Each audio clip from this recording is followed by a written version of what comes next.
ಸಿದ್ದರಾಮಯ್ಯನವರ ಬಜೆಟ್ ಮೇಲೆ ಮೈಸೂರು ಜಿಲ್ಲೆಯ ಜನರ ಕಣ್ಣು ನೆಟ್ಟಿದೆ. ಈ ಬಾರಿ ತವರು ಜಿಲ್ಲೆಗೆ ಸಿಎಂ ಬಂಪರ್ ಗಿಫ್ಟ್ ಕೊಡ್ತಾರೆ ಅನ್ನೋ ನಿರೀಕ್ಷೆಯಲ್ಲಿದ್ದಾರೆ. ಹಾಗಾದ್ರೆ ಜನರು ಯಾವೆಲ್ಲ ನಿರೀಕ್ಷೆಗಳನ್ನ ಇಟ್ಕೊಂಡಿದ್ದಾರೆ ನೋಡೋಣ. ರಾಜ್ಯ ಬಜೆಟ್ ಮೇಲೆ ಇಡೀ ರಾಜ್ಯದ ಕಣ್ಣು ನೆಟ್ಟಿದೆ. ಸಿಎಂ ಸಿದ್ದರಾಮಯ್ಯನವರ ದಾಖಲೆಯ ಬಜೆಟ್ ಇದಾಗಿದ್ದು ಕೆಲ ಸರ್ಪ್ರೈಸ್ಗಳು ಸಿಗಬಹುದು ಅನ್ನುವಂತ ನಿರೀಕ್ಷೆಯಲ್ಲಿದ್ದಾರೆ. ಅದರಲ್ಲೂ ಸಿಎಂ ಸಿದ್ದರಾಮಯ್ಯನವರಿಗೆ ಮೈಸೂರು ಜಿಲ್ಲೆ ತವರಾಗಿರುವುದರಿಂದ ಅಲ್ಲಿನ ಜನ ತುಸು ಹೆಚ್ಚಿನದ್ದೇ ನಿರೀಕ್ಷೆ ಇಟ್ಕೊಂಡಿದ್ದಾರೆ. ಮೈಸೂರು ಜನರ ನಿರೀಕ್ಷೆಗಳು. ನಿರೀಕ್ಷೆ ನಂಬರ್ 1, ಅಂತಾರಾಷ್ಟ್ರೀಯ ಮಟ್ಟದ ಕ್ರೀಡಾಂಗಣ. ಈ ಹಿಂದೆಯೇ ಬಜೆಟ್ನಲ್ಲಿ ಮೈಸೂರಿನಲ್ಲಿ ಇಂಟರ್ನ್ಯಾಷನಲ್ ಕ್ರಿಕೆಟ್ ಮೈದಾನ ಮಾಡ್ತೇವೆ ಅಂತ ಬಿಜೆಪಿ ಸರ್ಕಾರ ಹೇಳಿತ್ತು.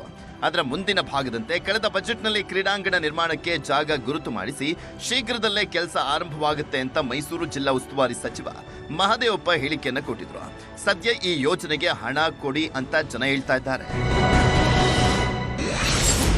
ಮೈಸೂರು ಜನರ ನಿರೀಕ್ಷೆಗಳು. ನಿರೀಕ್ಷೆ ನಂಬರ್ 2, ಫಿಲ್ಮ್ ಸಿಟಿ ಕಾಮಗಾರಿ ಆರಂಭ. ನಂಜನಗೂಡಿನ ಹುಳಿಮಾವು ಬಳಿ ಫಿಲ್ಮ್ ಸಿಟಿಗೆ 100 ಎಕರೆ ಜಾಗ ಗುರುತು ಮಾಡಲಾಗಿತ್ತು.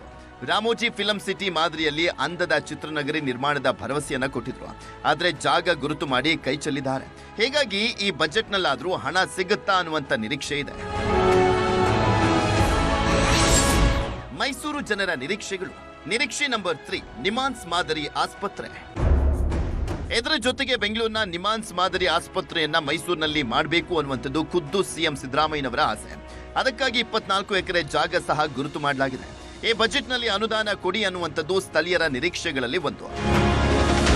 ಬರೀ ನಾವೆಲ್ಲ ಆಶೆಗಳನ್ನ ಇಟ್ಕೋತೀವಿ ಅಷ್ಟೇ ಹೊರತು 8ನೇ ವರ್ಷ ಅವ್ರು ಸಿಎಂ ಆಗಿ ನಾವೇನೋ ಹಂಗ್ ಮಾಡ್ತಾರೆ ಹಿಂಗ್ ಮಾಡ್ತಾರೆ ಅಂತಂದ್ರೆ ಏನೂ ಮಾಡಿಲ್ಲ. ನೀವು ಹೋಗಿ ಶಿವಮೊಗ್ಗ ನೋಡಿ, ಯಡಿಯೂರಪ್ಪನವರು ಮುಖ್ಯಮಂತ್ರಿ ಆಗಿದಂತ ಸಮಯದಲ್ಲಿ ಶಿವಮೊಗ್ಗನ ಬಹಳ ಹೈಟೆಕ್ ಆಗಿ ಮಾಡಿದ್ದಾರೆ. ದೇವೇಗೌಡರು, ಕುಮಾರಸ್ವಾಮಿ ಅವರು ಮುಖ್ಯಮಂತ್ರಿ ಆಗಿದ್ದಂಥ ಸಮಯದಲ್ಲಿ ಹಾಸನವನ್ನ ಬಹಳ ಅದ್ದೂರಿಯಾಗಿ ಮಾಡಿದ್ದಾರೆ. ಮೈಸೂರಿನಲ್ಲಿ ನಮ್ಮ ಮೈಸೂರಿನ ಸಿದ್ದರಾಮಯ್ಯನವರು 8ನೇ ಬಾರಿ ಬಜೆಟ್ನ ಮಂಡನೆ ಮಾಡ್ತಿದ್ರು ಸಹ ಮುಖ್ಯಮಂತ್ರಿಗಳಾಗಿ ನಮ್ಮ ಮೈಸೂರನ್ನ ಅಂತ ಅಂದುಕೊಂಡ ಮಟ್ಟದಲ್ಲಿ, ನಿರೀಕ್ಷಾ ಮಟ್ಟದಲ್ಲಿ ಡೆವಲಪ್ಮೆಂಟೇ ಮಾಡಿಲ್ಲ.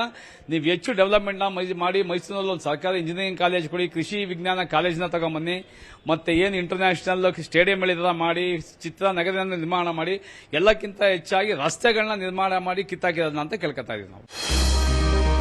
ಮೈಸೂರಿನಲ್ಲಿ ಪ್ರವಾಸೋದ್ಯಮಕ್ಕೆ ಇನ್ನೂ ಹೆಚ್ಚಿನ ಅನುದಾನ ನೀಡಬೇಕು. ಕಾವೇರಿ ನದಿ ಹರಿಯುವ ಎಲ್ಲಾದ್ರೂ ಒಂದು ಕಡೆ ಕಾವೇರಿ ಮಾತೆ ವಿಗ್ರಹ ಸ್ಥಾಪಿಸಿ ಅದನ್ನ ಪ್ರವಾಸಿ ತಾಣ ಮಾಡಬೇಕು ಅನ್ನುವಂತ ಕೂಗು ಕೂಡ ಇದೆ. ಈ ಬಾರಿ ಬಹಳ ವಿಶೇಷವಾಗಿ ಪ್ರವಾಸೋದ್ಯಮಕ್ಕೆ ಮೈಸೂರಿನ ಸುತ್ತಮುತ್ತ ಈಗಾಗಲೇ ಕೆಲವೆಲ್ಲ ಅನುಷ್ಠಾನಗೊಳಿಸಿರುವಂಥದ್ದು ಇಂಪ್ಲಿಮೆಂಟ್ ಆಗ್ತಾ ಇಲ್ಲ. ಜೊತೆಗೆ ನಾವು ವಿಶೇಷವಾಗಿ ಏನಾದರೂ ಒಂದು ಮಾಡಿ ಅಂದರೆ ಇವರು ಬಿಟ್ಟರೆ ಬೇರೆ ಯಾರೂ ಮಾಡಲಿಕ್ಕಾಗೋದಿಲ್ಲ ಅಂತ ಒಂದು ಬೇಡಿಕೆ ನಮ್ಮಲ್ಲಿ ಏನಂತಂದರೆ, ಕಾವೇರಿ ಮಾತೆನ 100 ಅಡಿಗಳಿಗಿಂತ ಹೆಚ್ಚು, ಏಕೆ ಚಾಮುಂಡೇಶ್ವರಿ ಮಾತೆ ಚಾಮುಂಡಿ ಬೆಟ್ಟದಲ್ಲಿರೋದ್ರಿಂದ ಕಾವೇರಿ ಮಾತೆನ ಲಾಲ್ ಬಹದ್ದೂರ್ ಶಾಸ್ತ್ರಿ ಪ್ರತಿಮೆ ಮಾಡಿದಾಗೆ ಕಾವೇರಿ ಮಾತೆ ಪ್ರತಿಮೆ ಮಾಡಿ ಮೈಸೂರು ಒಂದು ಪ್ರತಿಷ್ಠಿತ ಸ್ಥಳಗಳಲ್ಲಿ ಕಾವೇರಿ ಮಾತೆ ಪ್ರತಿಷ್ಠಾಪನೆ ಮಾಡಿ ಅದು ಒಂದು ಟೂರಿಸ್ಟ್ ಪ್ಲೇಸ್ ಆಗುತ್ತೆ. ಆ ಪ್ಲೇಸ್ಗೆ ಮೈಸೂರು ಮುಖ್ಯಮಂತ್ರಿಗಳಾಗಿಂದ ಮೈಸೂರಿಗೆ ಅವ್ರಿಗೂ ಕೂಡ ಸರ್ಕಾರಕ್ಕೂ ಒಳ್ಳೆಯ ಹೆಸರು ಬರುತ್ತೆ. ಮೈಸೂರು ಕೂಡ ಪ್ರವಾಸೋದ್ಯಮಕ್ಕೆ ಬಹಳ ಅನುಕೂಲ ಆಗುತ್ತೆ ಅಂತ ಈ ಸಂದರ್ಭದಲ್ಲಿ ನಾನು ಅವ್ರ ಹತ್ರ ಒತ್ತಾಯ ಮಾಡ್ತಾ ಇದ್ದೀನಿ. ಜೊತೆಗೆ ಹಳೆಯ ಯೋಜನೆಗಳನ್ನ ಪೂರ್ಣಗೊಳಿಸಿ ಅನ್ನುವಂತ ಒತ್ತಾಯ ಜೋರಾಗಿದೆ. ಹೀಗಾಗಿ ಇಷ್ಟರಲ್ಲೇ ತವರಿಗೆ ಸಿಎಂ ಯಾವೆಲ್ಲ ಗಿಫ್ಟ್ ಕೊಡ್ತಾರೆ ಅನ್ನುವಂಥದ್ದನ್ನ ಕಾದ್ ನೋಡಬೇಕು. ಕ್ಯಾಮರಾ ಪರ್ಸನ್ ರಾಹುಲ್ ಜೊತೆ ಆನಂದ್ KS, ನ್ಯೂಸ್ 18 ಮೈಸೂರು.